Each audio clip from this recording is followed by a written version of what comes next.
The New Horizons mission has been a real space mission challenge, one of the toughest in human history.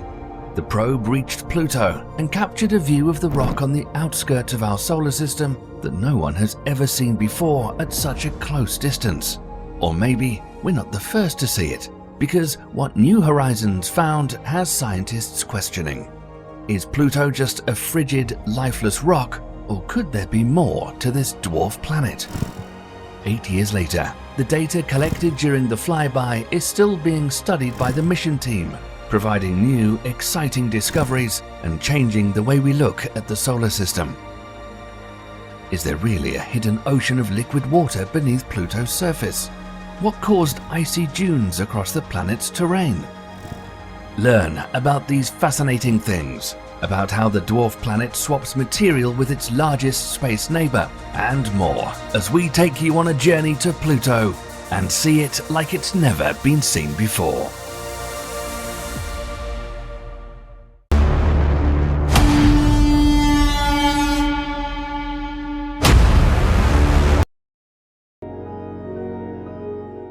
The New Horizons probe was launched on January 19, 2006.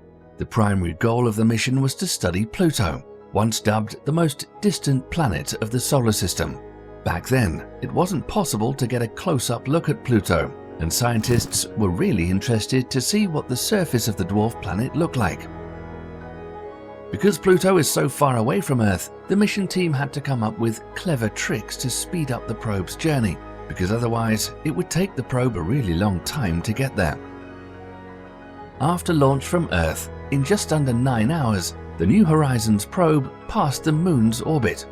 While approaching the solar system's largest planet, Jupiter, the spacecraft took pictures of the gas giant and its moons.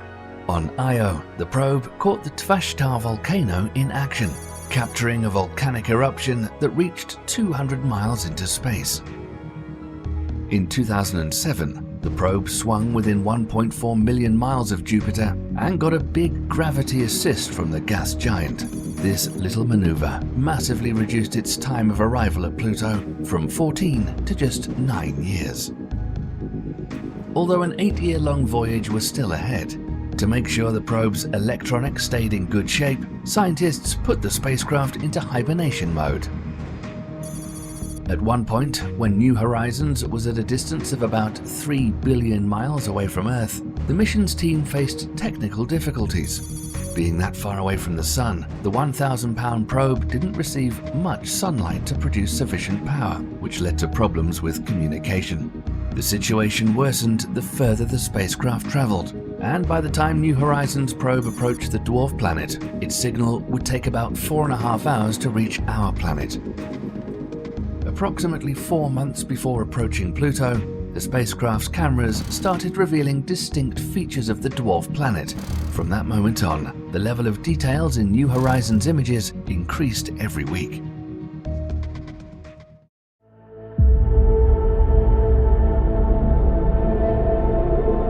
Another challenge during the mission was the discovery of Kerberos and Styx, the 2 new moons orbiting the dwarf planet.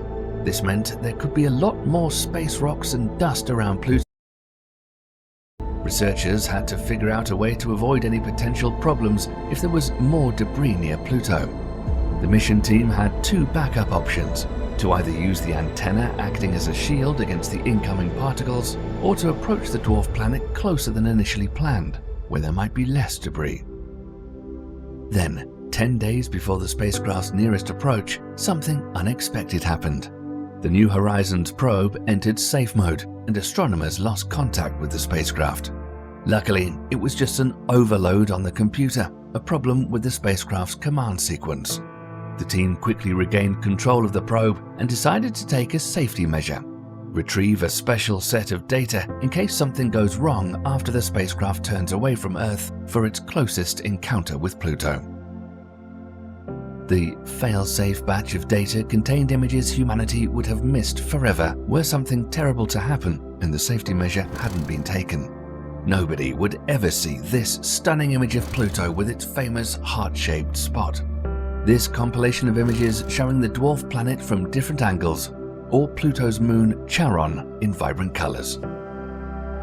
On July 15, 2015, the probe's messages reached the mission operations base, notifying astronomers that 13 hours earlier, New Horizons successfully passed above the surface of Pluto at an altitude of 4,800 miles, taking hundreds of. The download of the estimated 6.25 gigabytes took a whopping 15 months to get. The probe could only send about 1 to 2 kilobits of data per second, all because the vast distance separating New Horizons and Earth. But despite this, it was worth the wait. For the very first time, humanity got a detailed, close-up view of Pluto's mountainous terrain, with some peaks reaching heights of 11,000 feet, and one that's made of ice instead of rock. Researchers believe the icy mountain range is no older than 100 million years and is a potential sign of recent geological activity. And here's another close-up snapshot, but this one is of Charon's surface, showing evidence of landslides that happened sometime in the past. New Horizons has also captured multiple breathtaking haze layers around Pluto's atmosphere, extending up to 125 miles above the celestial body's surface.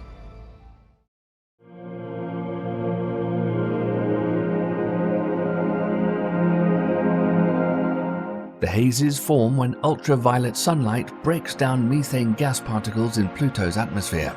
Then, methane forms more complicated gases like ethylene and acetylene, which the probe previously detected in the dwarf planet's air. These gases fall to the colder parts of the atmosphere and turn into ice particles that appear as haze layers. This alien atmosphere tells researchers a lot about what's happening down on Pluto's surface. There, the sunlight transforms the haze into tholins, or dark hydrocarbons that make part of Pluto's surface reddish. Close to the largest of them is a white heart-shaped region where a 600-mile nitrogen glacier named Sputnik Planeta is located. The glacier is so large, it has no equal in the entire solar system. Astronomers think it's a relatively new feature on Pluto's surface and a quite mysterious one, as its origins are still unknown, although some researchers think it's an impact crater, and there's a lot of weird stuff going on there. One of those weird things is that on Pluto, ice turns into gas. Ice has one unique feature called sublimation. If you leave it in a freezer for an extended period of time, it would eventually disappear. This happens as ice slowly transitions from a solid to a gaseous state, skipping the liquid in between stage because the right temperature doesn't allow it to melt. The surface region of Sputnik Planeta is covered with geometric shapes made of nitrogen ice, which long puzzled scientists. One possible explanation is that the icy surface of Pluto experiences the same effect, but the ice deposits there aren't consistent all across the surface. When ice on the dwarf planet shrinks, it creates bizarre polygon patterns scattered around Sputnik Planeta that look like icy dunes. Sublimation of ice also creates ridges or blades of ice on Pluto. We have something like that on our planet too. Scientists call them penitents. But unlike several meter-high ice pillars that form on Earth, on Pluto they can grow much bigger, to the size of skyscrapers, stretching for hundreds of feet high, where methane freezes and evaporates during warmer periods. As this freezing and evaporating continues for millions of years, ice deforms, taking on the shape of blades. Another puzzle behind Sputnik Planeta is its location. Scientists think the region could have moved vast distances across Pluto's surface in the past. They call the process behind this movement polar wander, and if scientists are right, Sputnik Planeta might be responsible for the rotation of the entire dwarf planet. The famous heart-shaped region on Pluto experiences a positive gravitational anomaly. Gravity there is unlike anywhere else on its terrain, and because of this, it significantly affects the dwarf planet's rotation. You can achieve the same effect if you stick something heavy on one side of a spinning object like a frisbee. According to scientific models, this is how the largest glacier happened to be located directly opposite of Charon. One theory is that the hidden mass beneath Sputnik Planeta is an ocean, which isn't an absurd idea. Data from the New Horizons spacecraft demonstrated that both Pluto and Charon are complex celestial bodies with signs of recent geologic and tectonic activity, which indicates a past subsurface ocean on Charon and a possibility of one existing on the dwarf planet even today. So is it theoretically possible life could even evolve on such a distant cold rock?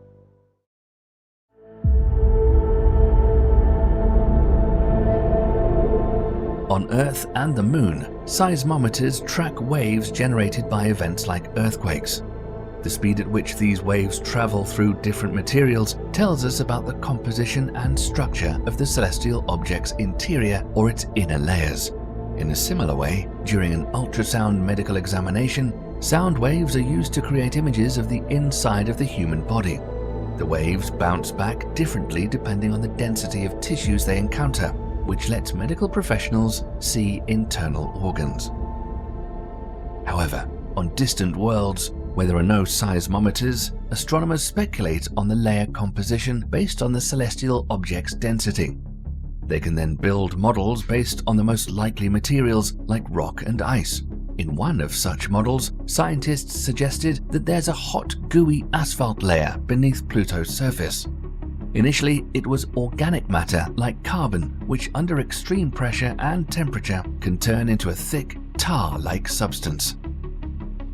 Kuiper belt objects usually contain lots of organic matter, and if Pluto also had some of this material in its crust, with time, it could have evolved a 60-mile thick inner organic layer. Depending on the conditions inside Pluto and its chemistry, the layer might have a form of liquid asphalt or solid carbon like graphite, and it might be mixed with a liquid subsurface ocean. But how could a world that's separated from the Sun by billions of miles manage to keep the water from freezing for so long? Billions of years ago, chunks of rock, ice, and dust slowly clumped together to create Pluto and other solar system objects. When the dwarf planet grew big enough, the heat left from its formation could melt chunks of ice that make up a portion of Pluto. This theory works well if we assume a hot beginning. But how can we know for sure if Pluto started out hot or cold? When liquid water reaches a certain temperature, it turns solid, creating cracks along its surface. This happens because water expands when it freezes. You can test this by filling a glass full of water and freezing it overnight. In the morning, you'll find that the glass is broken because of the pressure being released as the freezing water expands. Something similar happened on Pluto, just much slower. Frozen water is also less dense, which is why ice can float in liquid water. If Pluto had a hot formation, it should have clear signs of this. Its surface would have expanded and cracked as it slowly cooled. And if the dwarf planet started out cold, astronomers should be able to see signs of the opposite, compression in Pluto's past.